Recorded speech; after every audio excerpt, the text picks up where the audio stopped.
येशू ख्रीष्टको नाममा सबैलाई जय मसीह। म एउटा वचन लिएर हजुरहरूको माझमा उपस्थित भएको छु। वचनको शीर्षक छ के अविश्वासी व्यक्तिसँग विवाह गर्नु परमेश्वरको इच्छा हो। मलाई एकजना बहिनीले भन्नुहुन्छ, दिदी म विश्वासी हुँ र प्रभु येशू ख्रीष्टलाई राम्रोसँग चिन्छु। मेरो अविश्वासी केटासँग लभ परेको छ, के म उसँग विवाह गर्न सक्छु। अर्को एकजना भाइले भन्नुहुन्छ, दिदी म विश्वासी हुँ र प्रभु येशूलाई राम्रोसँग चिन्छु, तर मेरो अविश्वासी केटीसँग लभ अथवा माया बसेको छ, के म उसँग विवाह गर्न सक्छु। के परमेश्वरको इच्छा मेरो जीवनमा यही हो। हेर्नुहोस्, आज म धेरैजनाले यही प्रश्न गरेको अनि पाउँछु, अझै सोधेको पाउँदछु। आज परमेश्वरको प्रेरणाद्वारा बाइबलमा के लेखेको छ, के एक विश्वासी अविश्वासीसँग विवाह गर्न सक्छ। विवाहको बारेमा एक विश्वासीले परमेश्वरको विषयमा कसरी जान्ने, यो सन्देशद्वारा बुझ्नुहुनेछ। हजुरहरूले सुरुदेखि अन्त्यसम्म ध्यान दिएर सुन्नुहोस् र सुनेर लाइक, सेयर, कमेन्ट गर्न नभुल्नु भएको होस्। व्यवस्था 7को 3-4 लेखेको छ, उनीहरूसँग विवाहबारी नगर्नु, तिमीहरूका छोराछोरी तिनीहरूका छोराहरूलाई नदिनु, अथवा तिनीहरूका छोरीहरू तिमीहरूका छोराहरूका निम्ति नलिनु, किनकि तिनीहरूले तिमीहरूका छोराछोरीहरूलाई परमप्रभुबाट बहकाएर अन्य देवताको पूजा गर्न लाउनेछन्। यसो गर्नाले परमप्रभुको क्रोध तिमीहरूमाथि दन्कनेछ र उहाँले तिमीहरूलाई तत्कालै नष्ट पार्नुहुनेछ। हेर्नुहोस्, परमेश्वरले हामीलाई यस कारण चुन्नुभएको छ कि हामी उहाँको मार्गमा हिँडौँ भनेर। परमेश्वर चाहनुहुन्छ उहाँको जनहरू यस्तो कुराबाट अलग रहेको। परमेश्वरको मार्गमा हिँड्दै परमेश्वरको भय राखेर परमेश्वरको वचनअनुसार जिउनु अति जरुरी छ। आज धेरै बहिनीहरू यस्तो भन्नुहुन्छ, म एकजना व्यक्तिसँग प्रेम गर्छु, ऊ विश्वासी होइन, तर उसले सुर्ती, चुरोट, रक्सी हरेक कुराहरू खानुहुन्छ, खाने बानी छ, तर विवाह भएपछि उसलाई बदल्नेछु, उसलाई परमेश्वरको बाटोमा ल्याउनेछु। के परमेश्वरले यो कुरा स्वीकार्नुहुन्छ? के परमेश्वरको इच्छा हो? म चाहन्छु त्यही केटासँग परमेश्वरले मेरो विवाह गरिदिनु भएको होस्। मेरो यो प्रार्थना छ, मेरो लागि यो एउटा उपहार हुनेछ। आज धेरै जवानहरूले यही कुरालाई भन्ने गर्छन्, विवाह भएपछि म त्यो केटीलाई अथवा केटालाई बदल्नेछु। साँच्चै भन्ने हो भने यो कुरा सम्भव छैन। हुनसक्छ विवाह गरेपछि हजुर बदलिन सक्नुहुन्छ, तर उनीहरू बदल्दैनन्। धेरैजना आज संसारमा छन्, अविश्वासीसँग विवाह गर्छन्। विवाह गरेपछि त्यो केटाले परमेश्वरलाई मान्दैन, अझै आफ्नो जीवन बर्बाद पार्छन्। तर त्यही दिदी बहिनी मण्डली रुँदै आउनुहुन्छ, दिदी मेरो श्रीमान अविश्वासी हुनुहुन्छ भन्ने थाहा हुँदाहुँदै म उसलाई बदल्न सक्छु भनेर विवाह गरेँ, तर आज मेरो जीवन अशान्ति र पीडादायक बनेको छ। मेरो बच्चा पनि छ, उहाँले त्यो बच्चा र मलाई वास्ता गर्नु हुँदैन। प्लिज मेरो लागि प्रार्थना गरिदिनुहोस् ताकि उहाँले येशू ख्रीष्टलाई ग्रहण गर्न सक्नु भएको होस्। मैले अविश्वासीसँग विवाह गरेको कारण म लुकेर प्रार्थना गर्छु, लुकेर मण्डली आउँछु। यदि उसले म चर्च गएको थाहा पायो भने मलाई धेरै पिट्नुहुन्छ, गाली गर्नुहुन्छ, म के गरौँ दिदी भन्नुहुन्छ। मैले उनलाई विवाहभन्दा पहिले नै हजुरले सोच्नु पर्ने थियो नि कि हजुरले अविश्वासीसित विवाह गर्नुभयो विवाहभन्दा पहिला म येशू ख्रीष्टलाई ठिकसँग बुझेको रहेनछु, तर अहिले बुझे भन्छन्। ठिक छ, हजुरको विवाह भएपछि हजुरले येशू ख्रीष्टलाई बुझ्नुभयो, केही गल्ती भएको छैन। हजुरको विश्वासको कारण, हजुरको प्रार्थनाद्वारा हजुरको श्रीमान बदलिन सक्नुहुन्छ। तर यो सन्देश छ, म उनीहरूको निम्ति बोल्दैछु जो जानी बुझिकन येशू ख्रीष्टलाई बुझेर उहाँलाई ग्रहण गरेपछि पनि अविश्वासीसँग प्रेम गरेर विवाह गर्छन् कि म उसलाई बदल्न सक्छु भनेर। तर उनीहरू त बदलिँदैनन्, तर हजुरहरू चाहिँ बदलिनुहुनेछ। आज परमेश्वर हजुरसँग बोल्दै हुनुहुन्छ। यदि हजुरले जानी बुझिकन परमेश्वरलाई दुखित तुल्याउन एक अविश्वासी व्यक्तिसँग विवाह गर्नुभएको छ, हजुरको जीवन कस्तो भएको छ, अहिले हजुर कस्तो हुनुहुन्छ। हेर्नुहोस्, जुनसुकै काम गर्नुभन्दा पहिला हामीले 1देखि 10 पटकसम्म सोच्नु जरुरी छ। हिब्रू 14:4मा लेखेको छ, सबैको बीचमा विवाह चाहिँ आदरणीय होस्, वैवाहिक सम्बन्ध नबिटलियोस्, किनकि दुराचारी र व्यभिचारीहरूको हिंसा परमेश्वरले गर्नुहुन्छ। परमेश्वर भन्नुहुन्छ विवाह चाहिँ आदरणीय हुनुपर्छ। अदनको बगैँचामा परमेश्वरले आदमलाई देखेर सोच्नुभयो, पुरुषलाई एक्लै रहन असल छैन।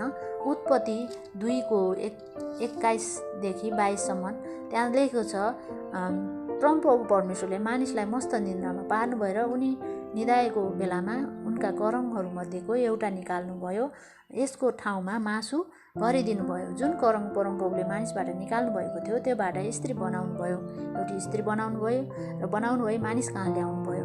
त्यसले परमेश्वरले ती श्रीमान र श्रीमती बीच एउटै मन भए र रहन सकोस् भन्नुभयो।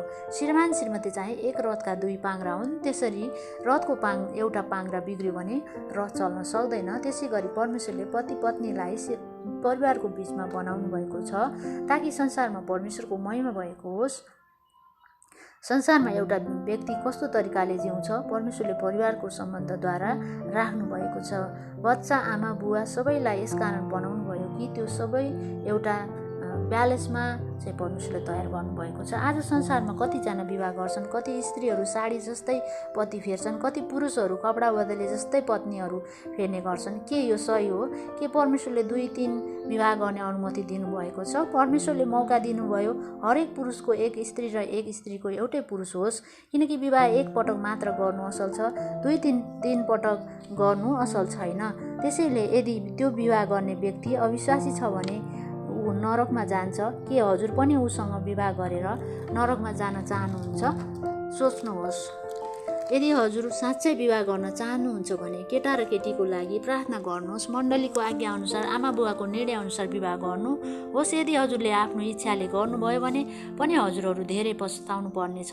यदि केटा अथवा केटी सही निक्लिएन भने जिन्दगीभरि हजुरले रोइरहनु पर्ने हुन्छ अनि हजुरको परिवार र वैवाहिक जीवन नष्ट हुनेछ। यसकारण म प्रभु येशूको नाउँमा म चेतावनी दिन चाहन्छु, जवानहरूले विवाह गर्नुभन्दा पहिले प्रार्थना गर्नुहोस्, उपवास बसेर प्रार्थना गर्नुहोस्। परमेश्वर हजुरको इच्छा के छ मेरो जीवनमा कुन केटा अथवा कुन केटीलाई हजुर ल्याउन चाहनुहुन्छ? हजुरले जोसँग भन्नुहुन्छ त्यहीसँग विवाह गर्नेछु। हजुरले जुन केटा अथवा केटीलाई देखाउनुहुन्छ त्यसैसँग विवाह गर्नेछु। जसले हजुरलाई विश्वास गर्छ, वचन पढ्छ, प्रार्थना गर्छ, हजुरको आज्ञा अनुसार जिउँछ, उसैसँग हिँड्नेछु। जसले हजुरलाई आदर गर्ने अनि प्रेम गर्दछ। मैले एउटा यस्तो केटा देखेँ, म त्यस्तैसँग बिहा गर्नेछु भन्नु चाहिँ त्यो परमेश्वरको योजना अथवा इच्छा होइन। प्रियहरू, हामीले बाइबलमा सिम्सोनको जीवनलाई हेर्न सक्छौँ। सिम्सोनलाई परमेश्वरको योजनाको लागि बनाउनु भयो। सिम्सोनलाई परमेश्वरले शक्ति दिनुभयो, पलिस्तीमाथि विजय तुल्याउन एउटा सुरवीर जस्तै बनाउनु भयो। तर सिम्सोनले दलिला स्त्रीलाई देखेपछि उसको हृदयमा माया प्रेम भयो र शारीरिक अभिलाषा उत्पन्न भयो। त्यो बेलादेखि आफ्ना आमा बुवालाई सताउन लाग्यो। त्यही बेलादेखि उसले निर्णय गर्यो पलिस्ती स्त्रीसँग विवाह गर्नेछु। सिम्सोनको आमा बुवाले भने, हेर छोरा, हामी इजरायली हौँ, परमेश्वरको सन्तान हो, तर ऊ अन्य जातिको छोरी हो, त्यसैले उनीसँग सम्बन्ध जोड्नु असल छैन। यो परमप्रभुको इच्छा होइन। यदि तिमी साँच्चै नै विवाह गर्न चाहन्छौ भने हाम्रो यहुदी भित्रका धेरै केटीहरू छन्, तिनीसँग विवाह गर्न सक्छौ। विश्वासीसँग विवाह गर, अविश्वासीसँग विवाह नगर। सिम्सोनले आमा बुवाको कुरालाई मानेनन् र पलिस्ती स्त्रीसँग विवाह गरे। त्यसपछि उसको माथि जुन परमेश्वरको योजना थियो त्यो सबै बर्बाद भयो। प्रियहरू, एक दिन यस्तो समय आयो कि उसलाई परमेश्वरले दिनुभएको शक्ति सामर्थ्य गुमाउन पुग्यो अनि परमेश्वरको आत्मा उसबाट टाढा जानुभयो। त्यो दिनदेखि सिम्सोनले धेरै वर्षसम्म परमेश्वरको बाटो हेर्नु पर्यो अनि उसको मृत्युको समयमा परमेश्वरले उसलाई दृष्टि दिनुभयो, दया देखाउनु भयो। तर परिपूर्ण परमेश्वरको योजना सिम्सोनको जीवनबाट पुरा भएन। आज परमेश्वर हजुरसँग बोलिरहनु हुँदैछ। आज संसारका जवानहरू सिम्सोन जस्तै प्रेम गर्छन्। एक पटक हेर्ने बित्तिकै प्रेम भइहाल्यो। परमेश्वरले पनि हजुरहरूलाई हेरिरहनु भएको हुन्छ। हजुरले पनि परमेश्वरलाई त्यस्तै प्रेम गर्नुहुन्छ। हरेक दिन परमेश्वर हजुरलाई हेरिरहनु भएको हुन्छ, तर हजुरहरू परमेश्वरलाई हेर्न चाहनुहुन्न।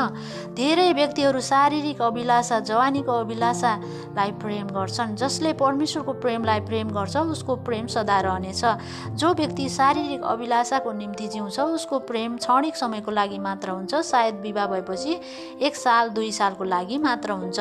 राजा सोलोमन अर्को व्यक्ति छ। राजा सोलोमन धेरै धनवान व्यक्ति थिए, तर उसले एक मूर्ख काम गरे, परमेश्वरको आज्ञालाई उल्लङ्घन गरे। परमेश्वरले उसलाई भन्नुभयो, तिमीले अन्य जातिसँग विवाह नगर्नु, अन्य जातिसँग अनि घुलमेल नहुनु। तर राजा सोलोमनले मिश्री जातिसँग, मोआबीहरूसँग, अन्य जातिहरूको स्त्रीहरूसँग विवाह गरे।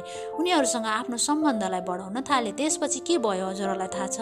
ती स्त्रीहरूले सोलोमनको हृदयलाई परमेश्वरको सम्बन्धबाट टाढा गराए, मूर्ति पूजा गर्न लगाए, मन्दिरहरू बनाउन लगाए अनि उनले परमेश्वरको क्रोधलाई देख्ने भने। सोलोमनको सुरुवात त धेरै राम्रो थियो। परमेश्वरको मार्गमा हिँडे, परमेश्वरको मन्दिर स्थापना गरे, प्रार्थना गरे। तर पत्नीहरूको कारण आफ्नो बुढेसकालको समय, मृत्युको समयमा परमेश्वरबाट टाढा भए। त्यसको अन्त्य सही थिएन। धेरै व्यक्तिहरू सुरुवातमा आफ्नो विश्वासी जीवन सही तरिकाले जिउँछन्, तर सुरुवात साथसाथै अन्त्य पनि असल हुनु जरुरी छ। 1 राजा 11को 1-4 लेखेको छ। हामीले यो वचनद्वारा के सिक्न सक्छौँ? म पढ्नेछु। तापनि सोलोमन राजाले फारोकी छोरी बाहेक धेरै विदेशी स्त्रीहरू, मोआबी, अम्मोनी, एदोमी, सिदोनी र हित्ती स्त्रीहरूसित प्रेम गरे। तिनीहरू ती जातिहरूका थिए जसका विषयमा प्रभुले इजरायलीहरूलाई भन्नुभएको थियो, तिनीहरूसित पारस्परिक विवाह गर्नु हुँदैन, किनभने तिनीहरूले निश्चय नै तिमीहरूका हृदय तिनीहरूकै देवतातिर बहकाउने छन्। तर पनि सोलोमन तिनीहरूप्रति प्रेममा ज्यादै मोहित भए।